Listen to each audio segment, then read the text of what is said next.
nombre es Ana Sofía Romero Osorio, mi compañero se llama Miguel Rendón Hurtado, somos estudiantes de Filosofía de la Universidad Pontificia Bolivariana. Bueno, esta propuesta nace de un trabajo de clase del curso de Filosofía de las Ciencias Sociales y Humanas. Estábamos viendo distintos temas y quisimos como abordar un problema, en este caso el de la droga, y lo vamos a hacer a la luz del postestructuralismo.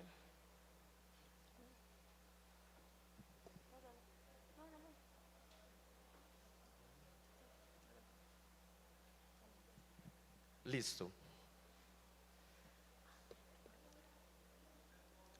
Cuando nosotros empezamos a planear cómo hacer la investigación para presentarnos al Congreso, nos preguntamos qué puede aportar la filosofía para la discusión sobre las drogas en Colombia, sobre el consumo, sobre las prácticas en las cuales enmarcamos pues como todo este fenómeno que nos congrega pues acá hoy.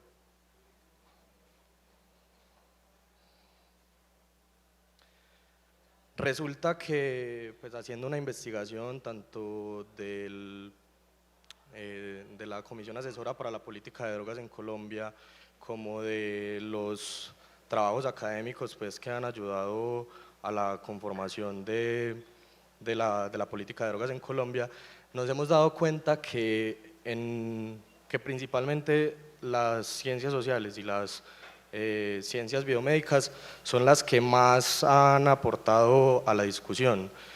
En ese sentido, pues nosotros dijimos, bueno, entonces, ahora sí, ¿qué tiene que aportar la filosofía en Colombia? Porque tengamos en cuenta pues que la filosofía sí ha construido algunas reflexiones sobre la droga. Por ejemplo, tenemos el ejemplo de Antonio Escotado, que realiza una historia general de las drogas y una fenomenología de las drogas. También tenemos, bueno, Escotado es español. También tenemos a Peg O'Connor, que es una estadounidense que a través de su experiencia con el consumo problemático trabaja las alternativas desde la filosofía para abordar este tipo pues, de consumo. Y también tenemos otro que a nosotros dos nos gusta mucho, que son los aportes literarios de Aldous Huxley, que, bueno, Huxley era filósofo, sin embargo, él sobre todo escribió pues en un sentido literario o en una forma literaria, y él hace unas exploraciones de las distintas formas de percepción que son posibles de acceder a través del consumo de sustancias psicoactivas.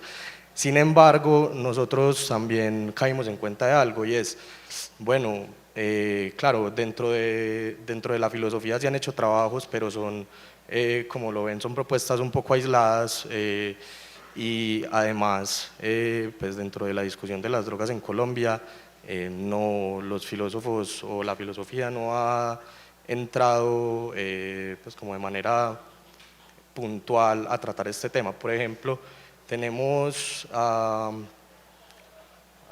Santiago Castro Gómez, que es un filósofo bogotano de la Javeriana, que él, de hecho sí ha tocado el tema de las drogas, pero pues, sus investigaciones y sus trabajos son sobre todo a partir de los estudios postcoloniales, revisando el conflicto armado en Colombia, y la droga, aunque ha entrado en esas discusiones y aunque ha entrado en esas investigaciones filosóficas, de todas maneras sigue teniendo un puesto auxiliar para explicar la violencia en Colombia y para encontrar unos factores determinantes dentro de nuestro contexto de conflicto, pero no se le ha dedicado precisamente una reflexión a qué entendemos por droga, cuáles son los conceptos que utilizamos, cuáles son las estructuras por las que percibimos a un consumidor, a una sustancia y ese tipo de cosas. Pasa algo, y es que, como Miguel mencionaba, sí existen unas propuestas filosóficas en torno a este tema, son dispersas, como las primeras que él mencionaba, y no nos permiten analizar la particularidad de ese fenómeno en nuestro contexto. A partir del auge del narcotráfico en los 80, en nuestra realidad colombiana se comienzan a generar unos discursos bueno, tal vez no a generar, a reforzar unos discursos donde el consumo de sustancias, donde la palabra droga está inmediatamente asociada a inmoralidad, criminalidad, inseguridad, y toda esa narrativa se refuerza, pero pasa algo muy interesante, y es que a principios de los 90, puntualmente en 1994, la Corte Constitucional lanza la sentencia C-221, donde se despenaliza el consumo y el porte de sustancias ilícitas. A su vez, en este mismo año, en la Universidad de Caldas se realiza un taller titulado Cultura y Droga, y de ahí nace una revista que se llama Cultura y Droga, aún vigente, donde se hace pues como unas reflexiones sumamente interesantes desde distintas disciplinas en torno al fenómeno de la droga. Con esta revista pasa algo muy interesante, y es que si bien hay unas propuestas filosóficas, no son muy precisas en algunos aspectos. Además, pues nosotros, digamos que analizando todo esto y viendo todo esto, también leyendo como distintas propuestas desde las ciencias sociales, desde las ciencias biomédicas y puntualmente desde la Comisión Asesora para la Política de Drogas en Colombia, nos decíamos como, bueno, es que acá hay muchas cosas que se dan como por sentado, que se dan como por supuesto. De ahí es como donde parte nuestra reflexión filosófica con un matiz lingüístico, y nos hacíamos la pregunta como, bueno, aquí hablan de droga, droga, droga, droga, ¿qué es la droga? Pues ¿qué estamos entendiendo por eso? Entonces ahí comenzamos a hacer el análisis desde el postestructuralismo, puntualmente con un autor francés que se llama Jacques Derrida.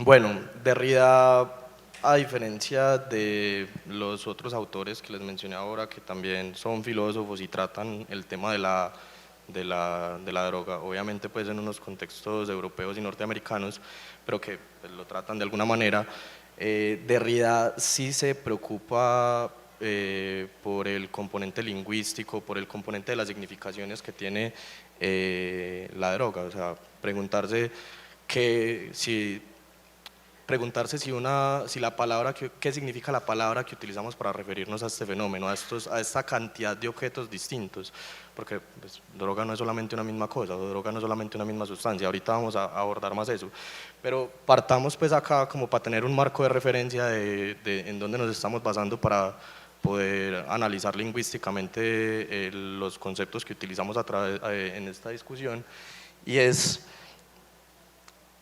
que pensemos lo siguiente, o sea, en la tradición de pensamiento occidental normalmente hemos entendido que una palabra designa una cosa, que cuando nosotros estamos diciendo o que cuando nosotros nombramos algo, esa palabra inmediatamente refleja la presencia de esa cosa, pero Derrida se cuestiona eso y dice como, pero tal vez las palabras no son tan inequívocas como ha pensado la tradición filosófica, sino que estas dependen de otros factores que no es simplemente una adecuación o una relación directa entre, no sé, la marihuana y un objeto que es la flor de la marihuana y el concepto de droga. Ahí hay una diferencia que está cargada por unas estructuras sociales, por unas formas interpretativas que cargan y dotan de sentido a una palabra más allá de su objeto. No, ¿a qué queremos llegar con esto? Que veamos acá. Si las palabras no dependen, o el significado de las palabras, mejor dicho, no depende necesariamente de la cosa a la cual refiere, sino de las prácticas y unas interpretaciones sociales por las cuales somos capaces de aproximarnos a ese significado, entonces tenemos que pensarnos en este contexto particular que es el de las drogas, que hemos pensado, cuáles son las estructuras que utilizamos, cómo percibimos esos conceptos. ¿Por qué? Porque si estas estructuras dependen, o si las significaciones y los conceptos dependen de estas estructuras interpretativas, pues somos nosotros mismos los que estamos construyendo y los que hemos construido históricamente las definiciones de lo que es una droga, las connotaciones de lo que es la droga. Bueno, teniendo en cuenta como todo este marco teórico que Miguel da, comencemos como a puntualizar y a situar la discusión. Vamos a partir de que la droga no es una cosa en sí, no es un objeto, no designa un objeto como tal, no designa una sustancia, no designa una planta, sino que la droga es un concepto, es una palabra que tiene una serie de significaciones y una serie de atribuciones que se construyen en un tejido cultural y social. Derrida dice que no existe nada en la naturaleza que sea como tal una droga. Él menciona, en la naturaleza existen los venenos. Nosotros consideramos que la palabra de venenos puede tener una connotación y una carga negativa de que debe ser algo que se debe evitar a toda costa, entonces no utilizaremos el concepto de veneno, sino que utilizaremos el concepto de sustancias. Vale aclarar que nosotros acá estamos haciendo un análisis lingüístico, un análisis descriptivo, y no vamos a referir atribuciones o a emitir juicios morales de si es bueno, si es malo, sino que es un análisis lingüístico y descriptivo. Entonces, como les decía, la droga necesita de un sustrato cultural, necesita de un sustrato social. Entonces, pues nosotros lo planteamos como esas categorías analíticas: droga, sustancia, que ya se las acabo de explicar, y si esto necesita un sustrato cultural, nos pone de manifiesto que hay unas prácticas.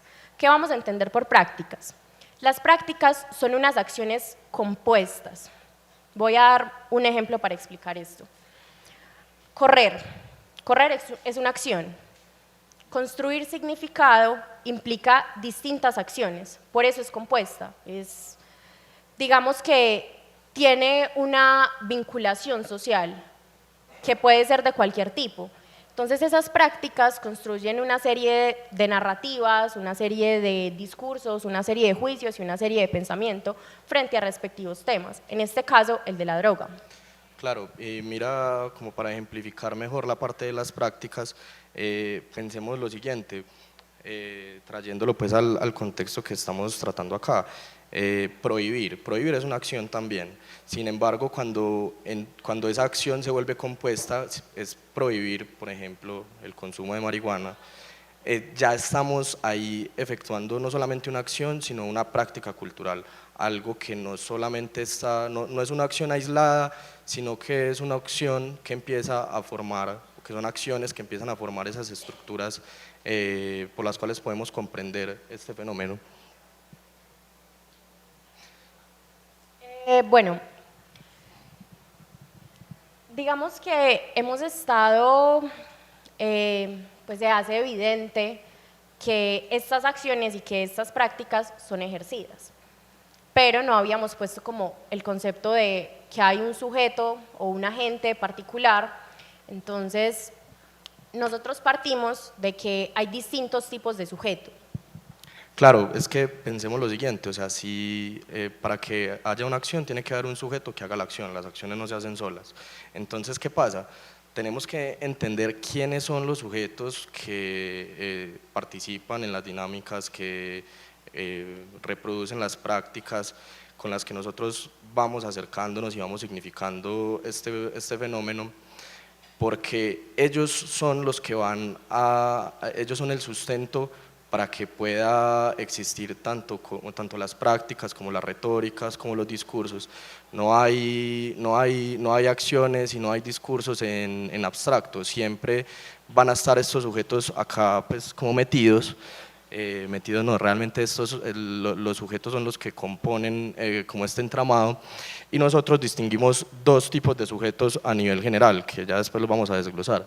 El primero es el sujeto o los sujetos activos, que dentro de los sujetos activos tenemos, por ejemplo, al consumidor, al distribuidor, al productor, y tenemos es decir, estos sujetos son los que están se hacen partícipes directamente de lo que hace pues de lo que sucede en estas dinámicas.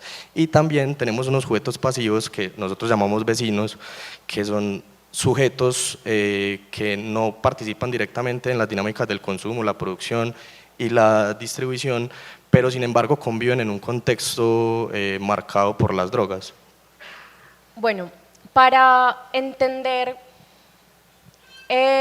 cómo es el funcionamiento de estos sujetos y en general todo el análisis que vamos a hacer, Vamos a partir de una teoría de un filósofo francés que se llama Gilles Deleuze, puntualmente en una estructura que se llama el rizoma. El rizoma es un concepto de la biología que refiere como que existen unas raíces subterráneas que crecen horizontalmente. Un ejemplo de un rizoma es, por ejemplo, un jengibre. ¿Qué pasa? Deleuze se le roba este concepto a la biología y dice como, bueno, vamos a ver cuáles son esos entramados subterráneos, cuáles son esas estructuras subterráneas que constituyen pues una sociedad y una cultura. Deleuze para el rizoma plantea 6 principios, nosotros los sintetizamos en 4 puntos, pues como a forma de, también como por asuntos de tiempo y pues sintetizarlo y situar más la discusión, pero procurando que no se nos escape pues ningún aspecto. Entonces vamos a partir pues del primer principio, Deleuze lo llama, es el principio de conexión, nosotros le ponemos como principio de coafectación. ¿Qué pasa con el principio de coafectación?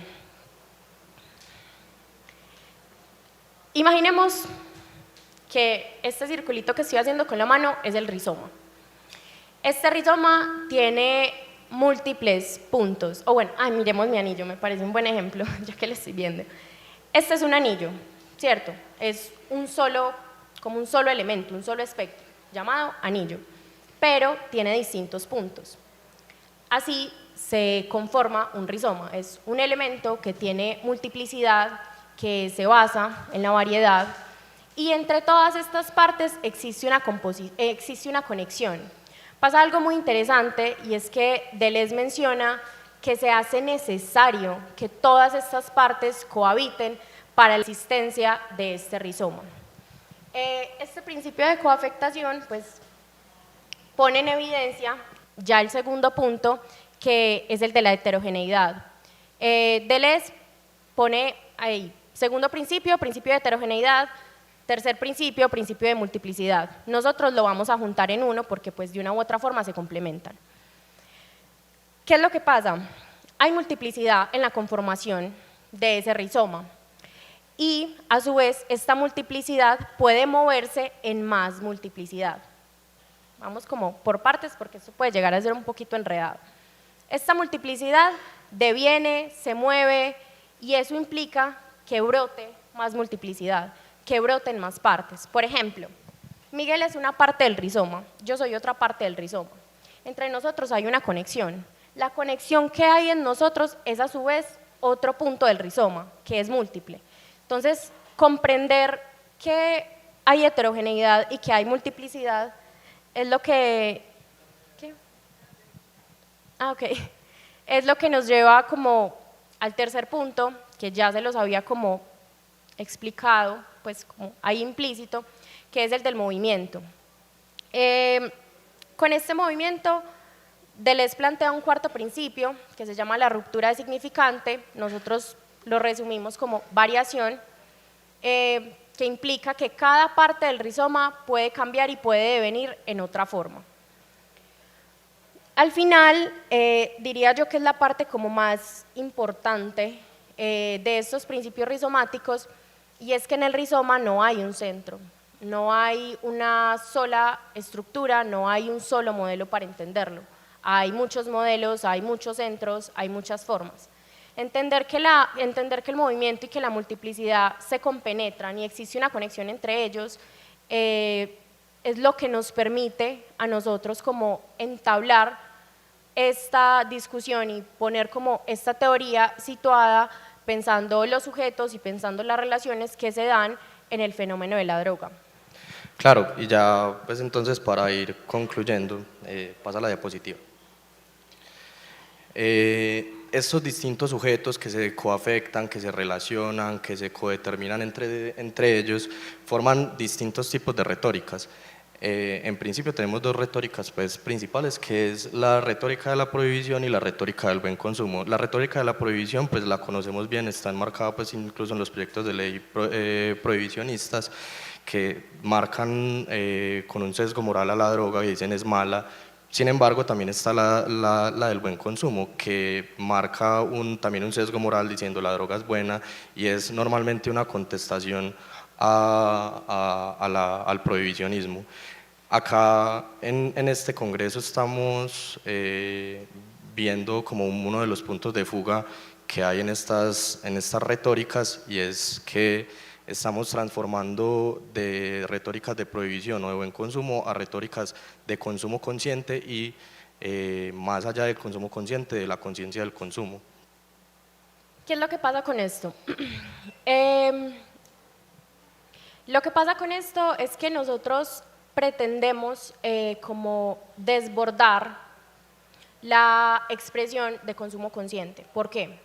Entender que este es un fenómeno rizomático, pues evidentemente en estas discusiones hay una preocupación por un entramado social, pues hay una preocupación pedagógica, hay una preocupación por distintos sujetos y actores en este fenómeno, pero como queremos hacer ese énfasis en lo lingüístico, utilizar la expresión consumo consciente pone al consumidor en el centro. Entonces, la discusión ya desbordó ese término, entonces añadimos la expresión de conciencia del consumo, porque esa conciencia de las dinámicas de la droga, porque no solamente hay un acto de consumo, sino también de producción, de distribución, hay una oscilación entre las distintas partes, se hace necesario replantear cómo estamos generando unas nuevas retóricas.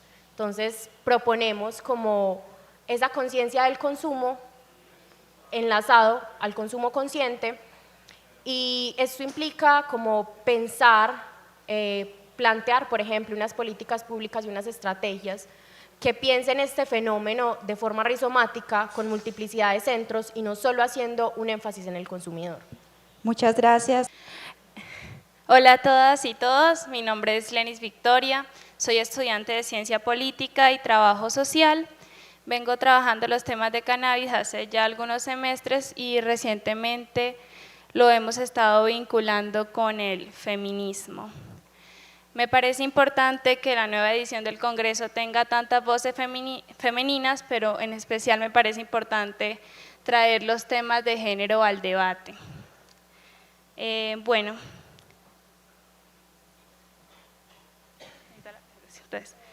las mujeres se nombran y se reconocen cada vez más como consumidoras de cannabis, sin embargo, no podemos quitar del foco el hecho de que la industria del cannabis ha sido una industria peligrosa para las mujeres, con fuertes vinculaciones y violencias, en especial hacia el microtráfico y hacia lo que implica hacer parte de la industria.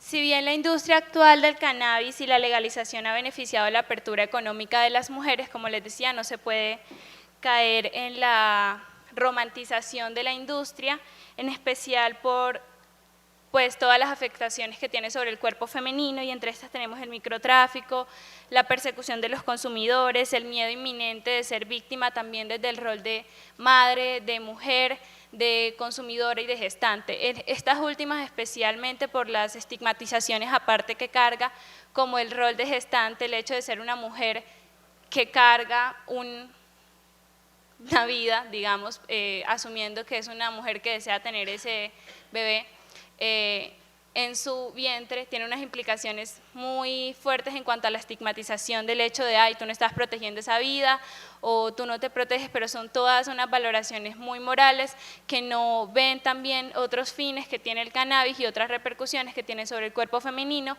la decisión de consumir y la calidad de consumidor que implica el estar consumiendo durante un proceso de gestación. También tenemos el rol de la madre que pierde a su hijo por la persecución, por la prohibición, por un sistema que ha sido peligroso para todos los consumidores, y tenemos el rol de cuidadoras, que obviamente hay muchas luchas arraigadas al cannabis medicinal, que implica lograr, bueno, por el hecho de, como les decía, de las implicaciones que tiene el cannabis bajo sus usos terapéuticos y obviamente las implicaciones que tiene esto para una madre. Entonces, bueno, acá era algo que iba a presentarles previamente, que era sobre el feminismo y el cannabis y por qué es necesaria hacer esa vinculación. Bueno, entonces tenemos primero que los cuerpos de las mujeres son utilizados para enviar mensajes a otros grupos criminales o personas objetivos y la sociedad en general, independientemente de la participación personal de las mujeres en las actividades delictivas. Después tenemos que las mujeres están en prisión por el uso o transporte de sustancias como el cannabis o la heroína, suelen ser madres solteras con bajos niveles de educación y mínimo acceso a oportunidades económicas. Las mujeres que consumen drogas y actúan de forma tradicionalmente percibidas como malas costumbres son vistas como chicas malas. Bueno, cada una de estas tiene unas implicaciones muy específicas y en la primera tenemos principalmente la instrumentalización y la mercantilización de los cuerpos femeninos. En la segunda tenemos obviamente el aprovechamiento de esas vulneraciones. La vulneración femenina se ha vuelto una apertura para el mercado y por último tenemos obviamente la estigmatización de no encajar en ese rol de lo femenino o lo feminizado, y una que no se encuentra aquí es obviamente esa lucha por la legalización del cannabis medicinal, que en países como Bolivia o Brasil ha sido fuertemente liderada por mujeres y por madres especialmente, que luchan obviamente por poder acceder al cannabis como una herramienta terapéutica para sus hijos con enfermedades como la epilepsia. Bueno, entonces acá les traje como algunas estadísticas, como el consumo de la marihuana aumenta considerablemente entre la población femenina y tenemos que en el 2011 era de 120.421 y ya en el 2016 está en 400.500. Estas son unas cifras de México y obviamente también tiene que ver mucho con la calidad de reconocerme, porque aunque seguramente en 2011 eran muchas consumidoras más, hay una apertura a ese reconocimiento de soy una mujer consumidora y luego tenemos unas cifras que son el número de mujeres inculpadas por posesión simple y tenemos que en el 2016 está en 1.000 y ya para el 2019 tenemos 13.000 y como les venía diciendo en los datos que le comentaba anteriormente, hay una relación entre la vulnerabilidad, la pobreza, la marginalidad con pues el número de mujeres inculpadas.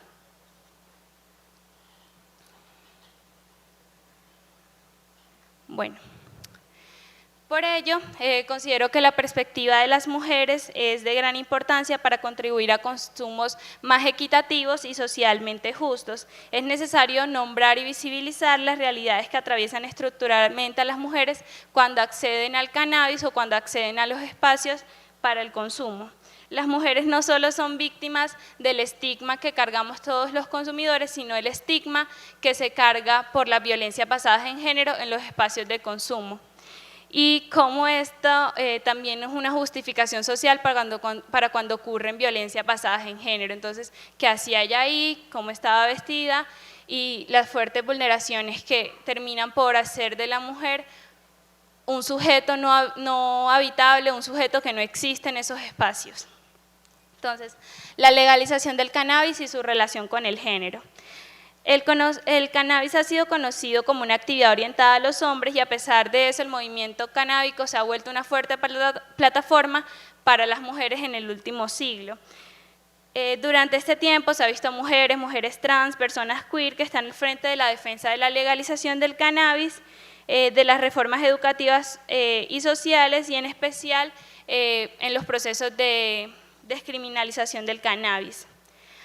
Esta defensa de la legalización del cannabis y su relación con el género se logra gracias a los debates de la interseccionalidad del Black Feminist y sabemos que también obviamente la persecución alrededor del consumo tiene unas fuertes vinculaciones con la racialización y por eso es pertinente traer el término especialmente y también por la forma diferenciada en la que los espacios, en los que el consumo nos atraviesan a las mujeres. Entonces, la interseccionalidad busca explicar cómo los sistemas de opresión interactúan entre sí para configurar experiencias individuales y propias frente a las opresiones. A partir de esto se configuran luchas que permiten relacionar el consumo de cannabis con las lecturas sobre la clase social, la racialización, el capacitismo y en este caso hemos traído el género. Entonces, desde los feminismos se han estudiado los roles de género y aquí se cuestionan obviamente los roles, las características que se le han atribuido a las mujeres, pero obviamente eso tiene unas implicaciones sobre la negación y la marginalización de la mujer en su vida privada porque se le niega la posibilidad de tomar decisiones sobre su cuerpo y como lo es el consumo. De esta manera podemos ubicar dos luchas elementales y las más relevantes dentro del movimiento canábico femenino, y es la lucha por la transformación de los estereotipos de género que prohíben, criminalizan y estigmatizan el consumo de cannabis por parte de las mujeres, y la intersección entre lo público y lo privado, dado que se relaciona con el cuidado asignado históricamente a las mujeres de sus hijos y su familia. Bueno, el hecho de que no esté legalizado el consumo general de la planta de cannabis afecta especialmente a las mujeres, dado que contribuye a que no existan espacios de consumo habitables para las mujeres e impide que el Estado reconozca la necesidad de crear una normativa que sea con y para las mujeres, y esto tiene que ver mucho con el hecho de que las normativas se están construyendo por y para los hombres porque son los ciudadanos, son las personas con estatus, los pensamientos válidos y en el debate, o sea, la ley se está construyendo por hombres blancos y heterosexuales. Entonces, la violencia basada de género en los espacios de consumo. Entonces, una vez las mujeres empiezan a ocupar los espacios públicos de todas las maneras posibles, como es el espacio de consumo, nos encontramos con que los espacios son masculinos y masculinizados. Esto se relaciona directamente con la percepción y sensación de seguridad de las mujeres en esos espacios. Factores como la iluminación, como la presencia de grupos paraestatales, como la presencia de locales comerciales, afectan la forma en la que nos sentimos en esos espacios.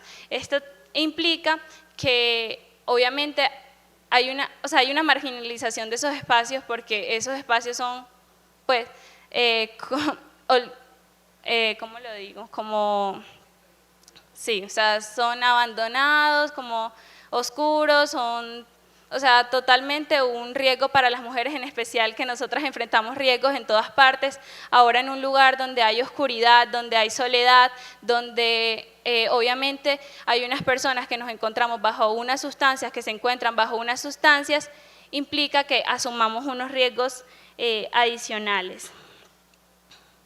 La habitabilidad de las mujeres en los espacios de consumo ha sido descomplejizada bajo la idea de la igualación, cuando lo que se necesita mirar realmente son las violencias basadas en género, la hipersexualización de los cuerpos femeninos y feminizados bajo la narcocultura y las características físicas que configuran la sensación de seguridad de las mujeres. Por ello, la lucha de las mujeres canábicas es explícitamente espacial. Los espacios de consumo ponen las vidas de las mujeres en riesgo porque la construcción de la ciudad está atravesada por un modelo patriarcal de violencias construidas y reproducidas por los hombres. Por ello es la necesidad de una propuesta de una geografía feminista que configure una ciudad en la que las mujeres tengan derecho a habitar la ciudad. Esta es la creación de un proyecto que parta del deseo y del derecho por la ciudad y que priorice la vida ante todo, que convoque el disfrute de la misma y de todas las personas que lo habiten, sin importar la forma de su cuerpo, y que respete las distintas formas de ser y de existir. Gracias. Bueno, muchísimas gracias a los participantes. Como hay poco tiempo, quedan más o menos 10 minutos para terminar la presentación, pues quisiera darle primero la palabra al público, si hay algunas preguntas respecto a las ponencias que hicieron Ana, Miguel y Lenis. Sí. Con respecto a la última presentación, ¿cuál podría ser una estrategia para despatriarcalizar los espacios de consumo y qué se podría promover para hacer de los espacios de consumo espacios seguros para las mujeres, ¿sí? Entendiendo que la mujer también es usuaria de sustancias y que creo que merecen de un espacio seguro para el consumo en sí. Yo creo que un espacio de consumo solo va a ser seguro cuando sea un espacio separatista. Es un espacio que debe ser habitado por mujeres. Siempre que haya hombres, vamos a estar vulnerables a vivir violencia. Siempre que haya marginalidad, siempre que hayan grupos paraestatales, vamos a vivir violencias. Por eso me parece importante los procesos de legalización, que de cierto modo desmarginalizan esos espacios, que de cierto modo los traen a la luz, que ponen en conversación esos debates y rompen con esos estigmas alrededor de los espacios. Pero desde una postura muy idealista, desde una postura como feminista, solo un espacio separatista lograría generar verdaderamente una seguridad para el consumo femenino. Por acá tenían otra pregunta.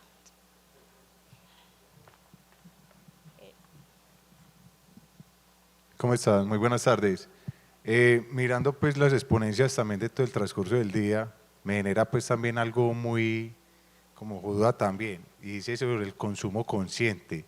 Una de las preguntas es cómo este país está viendo frente al consumo consciente, también como persona. Lo otro es a qué también estamos llevando es como consumo, ¿sí? Y lo que hacían ahorita el énfasis entre lo que nosotros tenemos como esa percepción de significado. Porque hoy en día también tenemos el alto consumo sobre las tecnologías, sobre las herramientas del internet, más que todo el celular. Entonces, en ese tema es donde hoy en día vemos también mucha debilidad y mucha problemática. Y frente también a lo que vemos y es el alcance de desinformación tan grande que todavía se tiene. Entramos muy fácil a nuestra zona de confort. Entonces, a veces también dejamos temas que de una u otra manera también pasan en las personas vulnerables, en los niños, en nuestras nuevas generaciones, y a veces no lo vemos tan fácil porque nuestro sistema de consumo nos está llevando a vivir de manera muy rápido, muy de manera, digámoslo otra vez la palabra, en nuestra zona de confort, de manera económica, rápida, ¿sí? Y a veces no vemos también los alcances que eso puede generar, como digamos, dentro de nuestra conexión neuronal, ¿sí? Entonces, frente a eso también quería hacer como esas preguntas de cómo nosotros nos estamos viendo como país frente al consumo sostenible y frente a las otras problemáticas de, pues digámoslo así, no sé si sería pertinente la palabra como de drogadicción, ¿sí? O como de dopamina, no sé cómo decirlo en términos como tal. Muchas gracias.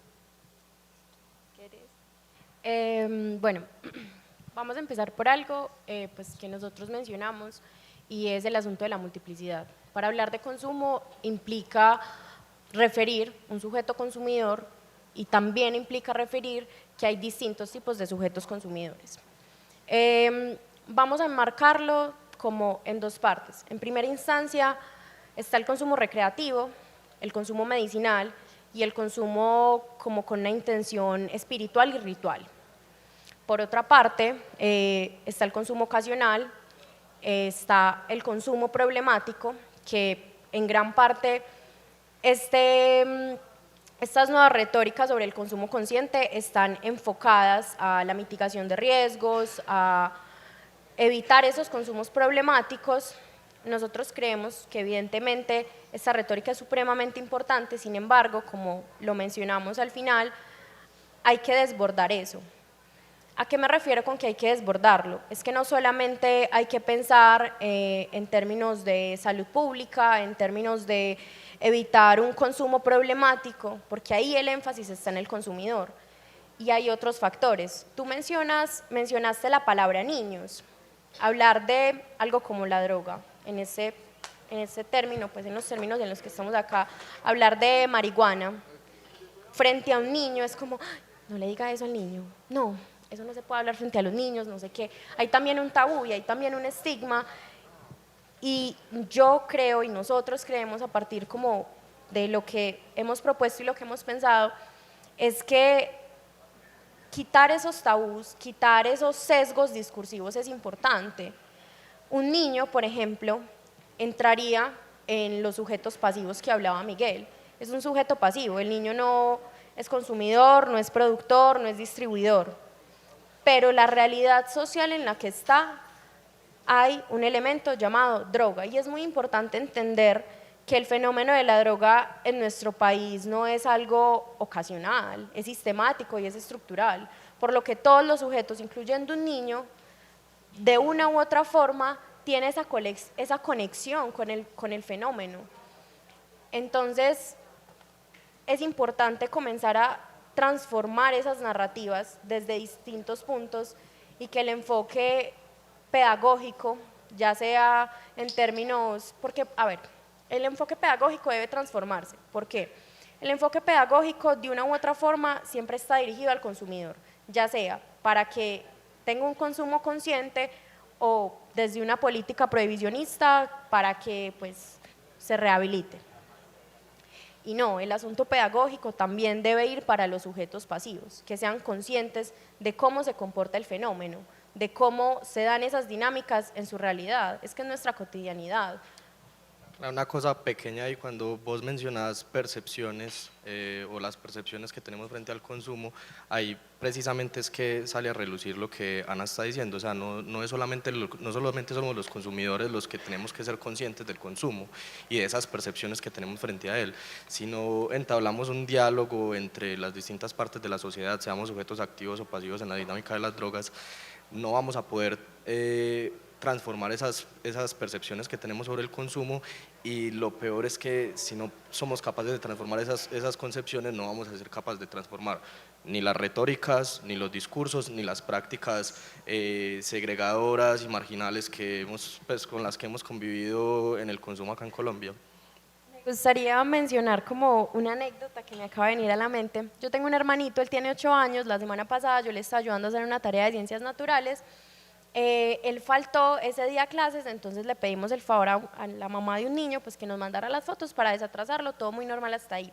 La actividad era sobre la contaminación del aire. Entonces cuando yo estaba leyendo lo que escribió el niño, había una parte que él decía como contaminación del aire, las fábricas, no sé qué, fumar marihuana. Son unos niños de tercero. Entonces yo de una le mostré eso a Miguel y yo le dije como, aquí hay algo, aquí hay un asunto perceptivo sobre la marihuana demasiado potente. Es que es un niño de 8 años relacionando la marihuana con algo como la contaminación y pues en macro. Entonces, el segundo punto era cómo podríamos evitar la contaminación del aire. Uno de los puntos responde a lo primero que él menciona: las personas deben dejar de fumar marihuana. Entonces yo le decía a él como, bueno, es un niño de 8 años que tal vez no es muy consciente de cómo se dan estos fenómenos, pero hay una retórica prohibicionista en él, hay una retórica pues, que también está permeado por un asunto de criminalidad y de inmoralidad. Obviamente él no es consciente. Y yo creo, nosotros creemos que ahí es donde hay que trabajar algo. Ese es uno de los puntos de fuga que hay que trabajar.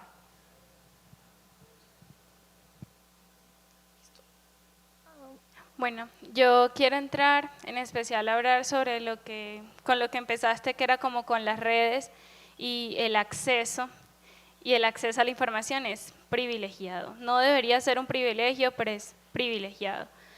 Por lo menos ahorita alguien preguntaba sobre la posibilidad de que la información o que las conexiones llegaran de otras maneras, y me parece muy importante porque no todo el mundo tiene acceso a un teléfono, no todo el mundo tiene acceso a una red social, ni todo el mundo tiene acceso a las comunicaciones. Primero hay que democratizar la comunicación para que de verdad haya un proceso de información y un proceso en el que la gente pueda realmente conocer acerca de un consumo consciente que, como ellos dijeron, es una retórica nueva, eso es un debate que se abrió aquí, pero es importante obviamente crear las herramientas primero para que la gente pueda acceder a ese conocimiento, porque si no, no estamos haciendo realmente nada, porque somos unos cuantos, la academia, hablando para la academia, y realmente el conocimiento no está llegando a otros sectores sociales donde hay unas condiciones de contexto, donde hay unas conductas asociadas al consumo, y estamos acá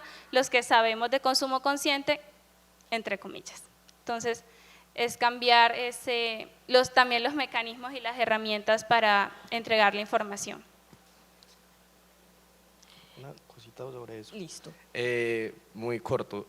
También eso me lo hizo pensar lo que ella estaba diciendo, y es que en la medida en la que no cambiemos estas formas de percepción, vamos a poder, estamos a las puertas de un proyecto, pues, de aprobar un proyecto en el Congreso para la regulación del cannabis en uso adulto, pero si no cambiamos esas formas de percepción, si no cambiamos las formas en las que la sociedad se acerca a este fenómeno, va a venir un gobierno con otro gobierno, con otras ideas, con otras orientaciones políticas e ideológicas, y va a cambiar todo y vamos a volver a retrasar. De hecho, nuestra historia sobre las legislaciones sobre el consumo ha sido así: va y viene, se despenaliza, se criminaliza, y así hemos seguido. O sea, hay que transformar eso precisamente para salir de esta indeterminación.